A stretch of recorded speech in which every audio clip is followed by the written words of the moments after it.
അസ്സലാമു അലൈക്കും. ബിസ്മില്ലാഹിർ റഹ്മാനിർ റഹീം. അൽഹംദുലില്ലാഹി റബ്ബിൽ ആലമീൻ. വസ്സലാത്തു വസ്സലാമു അലാ അഷ്റഫിൽ അംബിയാഇ വൽ മുർസലീൻ നബിയിന മുഹമ്മദിൻ വഅലാ ആലിഹി വസഹ്ബിഹി അജ്മഈൻ.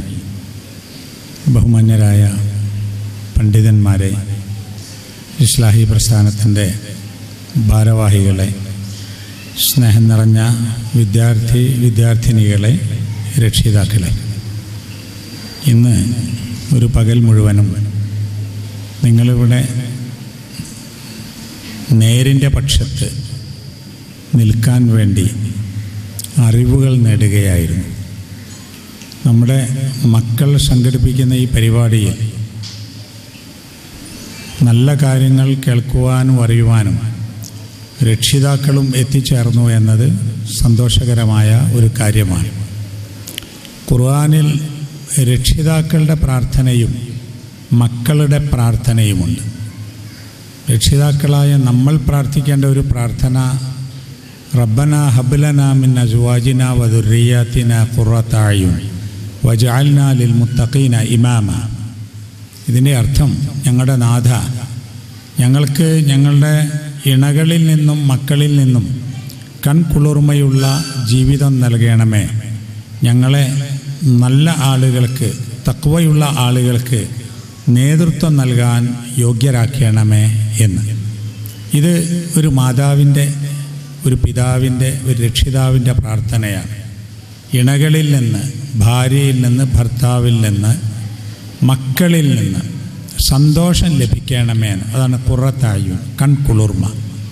ഒരു രക്ഷിതാവിന് സന്തോഷം ലഭിക്കുക, ഒരു മാതാവിനോ പിതാവിനോ സന്തോഷം ലഭിക്കുക, മക്കൾ അവർ ഇഷ്ടപ്പെട്ട വിധത്തിൽ, മാതാപിതാക്കൾ ആഗ്രഹിച്ച വിധത്തിൽ നല്ലവരായി ജീവിക്കുമ്പോഴാണ്.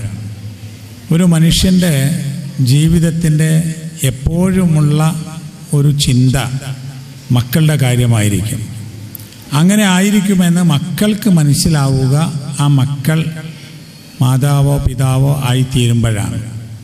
മക്കളുടെ പഠനം, മക്കളുടെ ആരോഗ്യം, മക്കളുടെ ജോലി, മക്കളുടെ ജീവിതം, മക്കളുടെ സന്തോഷം, ഇതാണ് ഒരു മാതാവിനും പിതാവിനും എപ്പോഴുമുള്ള ആലോചന. അതുകൊണ്ട് തന്നെ സ്വന്തം ആവശ്യങ്ങൾ തീർന്നാലും മക്കൾക്ക് വേണ്ടി നമ്മൾ അധ്വാനിക്കുകയാണ്. ഒരു 60 വയസ്സായ അല്ലെ 80 വയസ്സായ ഒരാൾ പിന്നെ വല്ലാതെ ജോലി ചെയ്തില്ലെങ്കിലും ജീവിക്കാവുന്ന മാർഗങ്ങളുണ്ടെങ്കിലും പിന്നെയും ജോലി ചെയ്തുകൊണ്ടേയിരിക്കുന്നത്, രാപ്പകലുകൾ പണിയെടുക്കുന്നത്, വെയിലും മഴയും നോക്കാതെ അധ്വാനിക്കുന്നത് മക്കൾക്ക് വേണ്ടിയാണ്. അപ്പോൾ മക്കൾ ഏതൊരു മനുഷ്യൻ്റെയും മനസ്സിൻ്റെ ഉള്ളിൻ്റെ അല്ലെങ്കിൽ ഹൃദയത്തിൻ്റെ കഷ്ണമാണ് എന്ന് പറയാം. ആ മക്കൾ നേരിൻ്റെ പക്ഷത്ത് നിൽക്കാൻ, നല്ലവരായി തീരാൻ വേണ്ടിയാണ് നമ്മുടെ പ്രസ്ഥാനം ഇതുപോലെ MSM-ഉം MGM-ഉം MGM സ്റ്റുഡൻസ് വിങ്ങും ഒക്കെ സംഘടിപ്പിച്ചു വരുന്നത്. ഏതൊരാളും നന്നായി തീരുന്നതിന് ഒരു സാഹചര്യമുണ്ടാവണം. ഇതേ നല്ല ഒരു മനുഷ്യൻ തന്നെ മറ്റൊരു സാഹചര്യത്തിലാണെങ്കിൽ മോശമാവാനും സാധിക്കും. അപ്പോൾ നല്ല മനുഷ്യരുമുള്ള ബന്ധം, സഹവാസം, അത്തരം ആളുകളുമായുള്ള സൗഹൃദം, സമയം മുഴുവനും അവരുടെ കൂടെ ചെലവഴിക്കുവാനുള്ള സാധ്യത, ഇതൊക്കെ നമ്മെ നന്നാക്കി തീർക്കാൻ ഉപകരിക്കും. ഇപ്പോൾ MSM-ൻ്റെ ഒരു പരിപാടി എന്ന നിലയിൽ നമ്മൾ ആലോചിച്ച് നോക്കൂ. ഇതേ കുട്ടികൾക്ക് എല്ലാവരും തിരക്കിലായല്ലോ. MSM-ൻ്റെ തെരഞ്ഞെടുപ്പാണ്, ക്ലാസ്സാണ്, ക്യാമ്പാണ്, ഖുർആൻ പഠനമാണ്. അങ്ങനെ എല്ലാ സന്ദർഭത്തിലും പ്രവർത്തനങ്ങളാൽ നിരതമായ ഒരു ജീവിതം നയിക്കുകയാണ് ഇന്നിപ്പോൾ നമ്മുടെ കൂട്ടത്തിൽ. മുതിർന്നവർ മാത്രമല്ല, നമ്മുടെ MSM-ൻ്റെയും MGM-ൻ്റെയും ഒക്കെ വളരെ പ്രായം കുറഞ്ഞ നമ്മുടെ മക്കൾ, ആൺകുട്ടികളും പെൺകുട്ടികളും. ഇതുകൊണ്ടുള്ള ഒരു ഗുണം, അവർ സ്വയം നന്നാവുകയും അതോടൊപ്പം അവരുടെ കൂട്ടുകാരെ നന്നാക്കി തീർക്കുകയും ചെയ്യുന്നു എന്നതാണ്. ധാർമ്മികതയെക്കുറിച്ച് നമ്മൾ ധാരാളം പറയും, മൂല്യങ്ങളെക്കുറിച്ച് ധാരാളം പറയും. അങ്ങനെ മൂല്യങ്ങളും ധാർമ്മികതയുമുള്ള ഒരു സമൂഹമായി തീരുന്നതിന് വേണ്ടി നമ്മൾ പ്രചാരണം നടത്തുകയും ചെയ്യും. അതിൽ നമ്മൾ മനസ്സിലാക്കേണ്ട ഒരു കാര്യം, രക്ഷിതാക്കൾ അറിയേണ്ട ഒരു കാര്യം, എൻ്റെ മകൻ അല്ലെങ്കിൽ എൻ്റെ മകൾ എന്തായി തീരണമെന്ന് ഞാൻ ആഗ്രഹിക്കുന്നു. ആ ആഗ്രഹം പറഞ്ഞുകൊണ്ടിരിക്കുന്നതിനേക്കാളും പെട്ടെന്ന് സ്വാധീനിക്കുക ഞാൻ അങ്ങനെ ജീവിച്ചാൽ മതി എന്നാണ്. എൻ്റെ മകൻ്റെ മുമ്പിൽ, എൻ്റെ മകളുടെ മുമ്പിൽ ഞാൻ അവരെന്തായിത്തീരണം എന്നാഗ്രഹിക്കുന്നുവോ അതുപോലെ ജീവിച്ചാൽ മതി എന്നാണ്. എന്നാൽ അധികം പറയേണ്ടി വരില്ല എന്നതാണ്. അതിനാണ് നമ്മൾ റോൾ മോഡൽ എന്ന് പറയുന്നത്. ഇപ്പം മക്കൾക്ക് ഒരു മോഡലായി മാതാവും പിതാവും ജീവിച്ചാൽ ആ ജീവിതമാണ് മക്കൾക്ക് കാണുവാനുള്ള സന്ദേശം. മക്കളുടെ പ്രാർത്ഥന എങ്ങനെയാവണം എന്ന് ഖുർആൻ പറയുന്നുണ്ട്.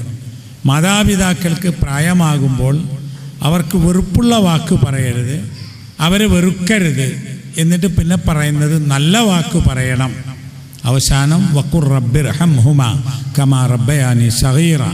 അല്ലാഹുവേ, എന്നെ ചെറുപ്പത്തിൽ അവർ പൊറ്റി വളർത്തിയ പോലെ നീ അവരെയും കാരുണ്യത്തോടുകൂടി നല്ല നിലയിൽ അവരെയും വളർത്തണമേ എന്ന്. അപ്പോൾ ഒരു മകൻ ആലോചിക്കുകയാണ്, ഞാനിപ്പോൾ ഇത്രയായി, പക്ഷേ ഞാൻ ഇങ്ങനെ ആവുന്നതിന് എത്ര കാലം എൻ്റെ ഉമ്മ കഷ്ടപ്പെട്ടിട്ടുണ്ടാകും, ഉറക്കൊഴിച്ചിട്ടുണ്ടാകും, പട്ടിണി കിടന്നിട്ടുണ്ടാകും, വേദന സഹിച്ചിട്ടുണ്ടാകും, അവരുടെ ദുഃഖങ്ങൾ സ്വന്തം ഏറ്റുവാങ്ങിയിട്ടുണ്ടാകും. അതുപോലെ എൻ്റെ ഉപ്പയും. അല്ലാഹുവേ, എന്നെ ഇവർ ഇത്രയും സ്നേഹിച്ചും ലാളിച്ചും പരിഗണിച്ചും പൊറ്റി വളർത്തിയ പോലെ നീ അവരോടും കാരുണ്യം കാണിക്കണമേ. എൻ്റെ ഉപ്പയോട്, എൻ്റെ ഉമ്മയോട് നീ കാരുണ്യം കാണിക്കണമേ എന്ന് മനസ്സറിഞ്ഞ് പ്രാർത്ഥിക്കുന്ന മക്കളുണ്ടാവുക. ഇതിൽ പരം നമുക്ക് എന്താണ് വേണ്ടത്? ഒരു രക്ഷിതാവിനെ സംബന്ധിച്ചിടത്തോളം, ഒരു മകനെ സംബന്ധിച്ചിടത്തോളം, ഒരു മകളെ സംബന്ധിച്ചിടത്തോളം ഇതിൽ പരം എന്താണ് വേണ്ടത്? നമ്മുടെ ഈ പ്രവർത്തനങ്ങൾ ആരംഭിച്ചപ്പോൾ ഇപ്പോൾ ഇവിടെ ഖുർആൻ മത്സരത്തിൻ്റെ അവാർഡ് ദാനം നടത്തുകയുണ്ടായി. ഖുർആൻ സാർവത്രികമാക്കുന്നതിൽ നമ്മുടെ പണ്ഡിതന്മാരും നമ്മുടെ സംഘടനകളും ഒരുപാട് പങ്കുവഹിച്ചു. ഇന്നലെ ഞാൻ നമ്മുടെ ഒരു പരിപാടിയുമായി കണ്ണൂരിലായിരുന്നു. മിനിയാന്ന് രാത്രി അവിടെ എൻ്റെ ഒരു സുഹൃത്തിൻ്റെ വീട്ടിലായിരുന്നു താമസിച്ചിരുന്നത്. അപ്പോൾ രാവിലെ കുറച്ച് നേരം സുബഹി നമസ്കരിച്ച ശേഷം ഞങ്ങൾ സംസാരിച്ചിരുന്ന് ഞാൻ പോരുന്ന സമയത്ത് അദ്ദേഹത്തിൻ്റെ കാര്യങ്ങൾ പറഞ്ഞ കൂട്ടത്തിൽ പറഞ്ഞു എന്നോട്, ഞങ്ങൾക്ക് രാവിലെ ഒരു പരിപാടിയുണ്ട്, ഇന്നത് മുടങ്ങി, എന്നാലും സാരമില്ല, നിങ്ങളുമായി സംസാരിക്കല്ലേ. സുബഹി നിസ്കരിച്ച് വന്നാൽ ആ വീട്ടിലെ അദ്ദേഹം കുടുംബനാഥനും അവിടുത്തെ അദ്ദേഹത്തിൻ്റെ ഭാര്യയും മക്കളും ഒന്നിച്ചിരുന്ന് കുറേ നേരം ഖുർആൻ ഓതുകയും ഖുർആൻ്റെ ആശയങ്ങൾ, അർത്ഥങ്ങൾ പഠിച്ചുകൊണ്ടിരിക്കുകയും ചെയ്യുന്നു എന്ന്. അങ്ങനെ പഠിക്കുന്നവരെ പ്രോത്സാഹിപ്പിക്കുവാൻ വേണ്ടി ഖുർആൻ മത്സരങ്ങൾ ആരംഭിച്ചപ്പോഴേ ആളുകൾ ഗൾഫ് രാജ്യങ്ങളിൽ നിന്ന് പോലും ഈ മത്സരത്തിൽ ചോദ്യത്തിന് ഉത്തരമെഴുതാൻ ഇങ്ങോട്ട് ഫോൺ ചെയ്ത് ചോദിക്കാൻ തുടങ്ങി. അത് ചില കൃത്യമായ ഉത്തരം കിട്ടാൻ 2-3 തവണ ഈ ഖുർആൻ പരിഭാഷ വായിച്ചിട്ടും ഉത്തരം കിട്ടാതിരുന്നപ്പോൾ അന്വേഷിക്കാൻ തുടങ്ങി. അപ്പോൾ ഇപ്പോഴേ മുതിർന്നവരും ചെറിയവരും ഒക്കെ തന്നെയും മദ്രസയിൽ പോണ രൂപത്തിൽ മുസഹഫും പരിഭാഷയും പെന്നും കടലാസുമൊക്കെയായി അവർക്ക് സൗകര്യമുള്ള ഒരു സമയത്ത് ഖുർആൻ പഠിക്കുന്ന വ്യാപകമായ പ്രവർത്തനങ്ങൾ ഉണ്ടാക്കിയെടുക്കാൻ കഴിഞ്ഞു. ധാർമ്മികത നിലനിർത്തുവാനും അച്ചടക്കമുണ്ടാകുവാനും കുടുംബത്തിൽ സമാധാനവും സന്തോഷവും ഉണ്ടാകുവാനും ഒക്കെ എല്ലാവർക്കും ആഗ്രഹമുണ്ട്. പക്ഷെ ഒരുപാട് ആളുകൾക്ക് അത് ലഭിക്കുന്നില്ല. അത് ലഭ്യമാക്കുന്നതിലേക്ക് നമ്മുടെ ഇത്തരം പ്രവർത്തനങ്ങൾ ഉപകരിക്കും എന്നുള്ളത് നമ്മുടെയൊക്കെ അനുഭവത്തിൽ നമുക്കറിയാൻ സാധിക്കുന്നതാണ്. പുറമേ നിന്ന് നോക്കുമ്പോഴേ നമുക്ക് ആളുകളെ കാണാം. ജീവിതത്തിൽ എല്ലാ ആളുകളും ഇപ്പോൾ രാവിലെ എഴുന്നേറ്റു, ജോലി ചെയ്തു, വൈകുന്നേരം വന്നു, വിശ്രമിച്ചു, ഉറങ്ങി. ഇതിങ്ങനെ ഒരു റൊട്ടീൻ പ്രവർത്തനമാണ്, നിരന്തരമായുള്ള ഒരു ജീവിത രീതിയാണ്. അതിൽ ദുഃഖങ്ങൾ മാത്രമുള്ള ആളുകളുണ്ട്, മനോനൊമ്പരങ്ങൾ, പ്രയാസങ്ങൾ മാത്രമുള്ളവർ. അതിൽ ഒരു വലിയ ഭാഗം കുടുംബത്തിൽ നിന്നുള്ള പ്രയാസങ്ങളാണ്. മാതാപിതാക്കളിൽ നിന്ന്, മക്കളിൽ നിന്ന്, സഹോദരങ്ങളിൽ നിന്ന് പ്രയാസങ്ങൾ എന്ന് പറഞ്ഞാൽ നമ്മൾ ആഗ്രഹിക്കുന്ന നന്മകൾ ലഭിക്കാതെ ഇരിക്കുന്ന ഒരു രൂപമാണ് അതിൽ കാണാൻ സാധിക്കുന്നത്. അതില്ലാതെ ആയിത്തീർന്നാൽ ജീവിതം വളരെ സന്തോഷകരമാവും. വളരെ തവക്കുലുള്ള, വളരെ ഈമാനുള്ള, ജീവിതത്തെ അനുകൂലമായി മാത്രം വിലയിരുത്തുന്ന സമൂഹമായി തീരും. മാനസിക രോഗങ്ങൾ കൊണ്ടുണ്ടാകുന്ന ശാരീരിക രോഗങ്ങളെക്കുറിച്ച് ഇപ്പോൾ ധാരാളം വരുന്നുണ്ട്. ശരീരത്തിനാണ് അസുഖം പിടിപെടുന്നത്, അതിൻ്റെ കാരണം മാനസികമായ പ്രശ്നങ്ങളാണ് എന്ന്. ഇപ്പോൾ വയറുവേദനയും തലവേദനയും പോലും പരിശോധിച്ച് ഭൗതികമായി കാരണം കണ്ടു കിട്ടാതിരിക്കുമ്പോൾ ഡോക്ടർമാർ പറയുന്നത് അത് മാനസികമായ എന്തോ വിഷമങ്ങളുള്ളത് കൊണ്ടാണ്. അങ്ങനെ പിന്നെ അത് കണ്ടെത്തുന്ന ശ്രമങ്ങളാണ്. അപ്പോൾ ഒരാൾക്ക് അയാളുടെ മനസ്സ് നിറയെ അള്ളാഹുവിനെക്കുറിച്ചുള്ള ബോധവും ദീനിനെക്കുറിച്ചുള്ള ചിന്തയും അനുകൂലമായ മാനസികാവസ്ഥയുമാണെങ്കിൽ വളരെ സുഖമായിരിക്കും. നമ്മൾ ജനിച്ചു, നമ്മൾ ആഗ്രഹിച്ചിട്ടല്ല ജനിച്ചത്, ആഗ്രഹിച്ച പ്രദേശത്തുമല്ല ജനിച്ചു. നമ്മൾ വളർന്നുകൊണ്ടിരിക്കുന്നു. നമ്മൾ വിചാരിച്ച പോലെയല്ല വളർന്നത്. ശരീരത്തിൻ്റെ നീളവും വണ്ണവും രൂപവും വർണ്ണവും ഒന്നും സൗന്ദര്യവും വൈരൂപ്യവും ഒന്നും തന്നെ ഒരാളും ആഗ്രഹിച്ച രൂപത്തിലല്ല. അതങ്ങനെ ഉണ്ടാവുന്നു. പിന്നെ നമ്മൾ വലുതായി വിവാഹം ചെയ്യുന്നു. വിവാഹം ചെയ്യുമ്പോഴും പല ആളുകൾക്കും വിചാരിച്ച പോലെയായില്ല, വിചാരിച്ചത്ര ഇല്ല ഭാര്യ ഭർത്താവ് എന്ന് തോന്നുന്നു. പക്ഷേ പിന്നെ എന്ത് ചെയ്യാനാ? ഇത് തന്നെയാണ് നല്ല ഭാര്യയെന്നും ഇത് തന്നെയാണ് നല്ല ഭർത്താവെന്നും വിശ്വസിച്ച് ഉള്ളതുകൊണ്ട് സന്തോഷിച്ചു പോവുക എന്നേ നിവൃത്തിയുള്ളൂ. അങ്ങനെ ജീവിതത്തിൽ മുന്നോട്ട് പോകുമ്പോൾ മക്കളുണ്ടാകുന്നു. മക്കൾ പലതരത്തിലായിരിക്കും. സ്വഭാവവും പെരുമാറ്റവും അവരുടെ ബുദ്ധിയും അധ്വാനവും ഒക്കെ പല രൂപത്തിലായിരിക്കും. ഒരേ പരിഗണനയിൽ ഭക്ഷണവും മറ്റ് കാര്യങ്ങളൊക്കെ നൽകി വളർത്തിയാലും. അതുകൊണ്ട് തന്നെ ഒരു മകൻ അവൻ പഠിച്ചില്ല, വേറൊരുത്തൻ ജോലി കിട്ടിയില്ല, വേറൊരാൾ സമ്പാദിച്ചില്ല, ഇങ്ങനെ മക്കളെ വിലയിരുത്തിയിട്ട് അവരെ വിഷമിപ്പിക്കേണ്ട യാതൊരു കാര്യവുമില്ല. ഒരു വഴി തുറന്നു കൊടുക്കുക, ബാക്കി അലല്ലാ, പടച്ചവൻ ഒരു വഴി ഉണ്ടാക്കി കൊടുക്കും എന്നതാണ്. നമ്മുടെ ബുദ്ധിയും നമ്മുടെ ആലോചനയും നമ്മുടെ തന്ത്രങ്ങളും മാത്രമല്ല, നമ്മളിപ്പോൾ ജീവിച്ചുകൊണ്ടിരിക്കുന്ന തൗഫീഖ് അനുഗ്രഹം ലഭിച്ചതിന് കാരണം അള്ളാഹുവിൽ നിന്നുള്ള അനുഗ്രഹമാണ്. ആ അനുഗ്രഹമാണ് വലുത് എന്ന് നമ്മൾ വിശ്വസിക്കുന്നുണ്ടെങ്കിൽ ഈ ജീവിതത്തിൽ ഉണ്ടാകുന്ന പ്രയാസങ്ങൾ സാരമില്ല.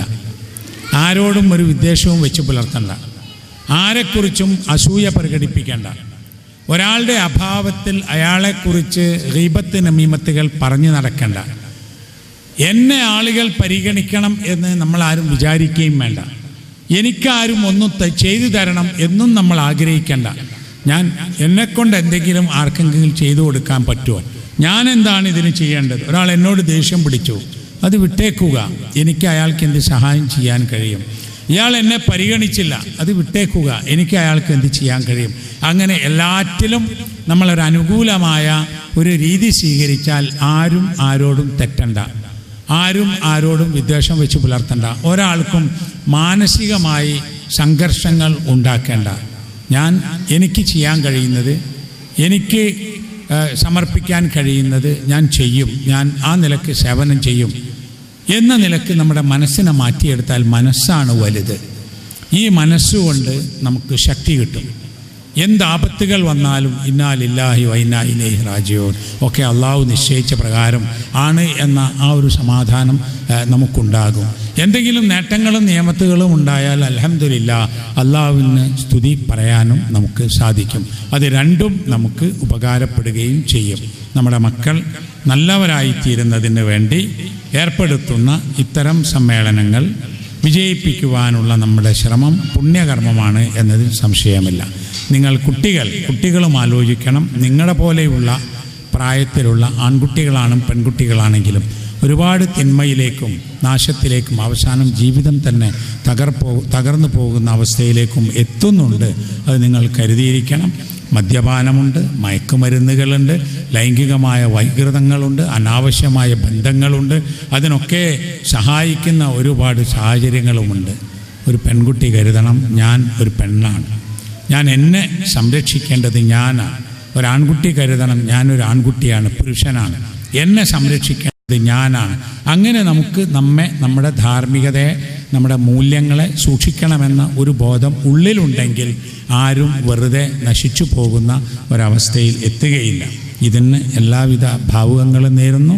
ഖുർആൻ പഠനത്തിന് മുന്നിട്ട് വന്ന സഹോദരിമാരെ, അത് പുരുഷന്മാർക്കൊരു വെല്ലുവിളിയാണ് എന്നുകൂടി ഞാൻ സൂചിപ്പിക്കുകയാണ്.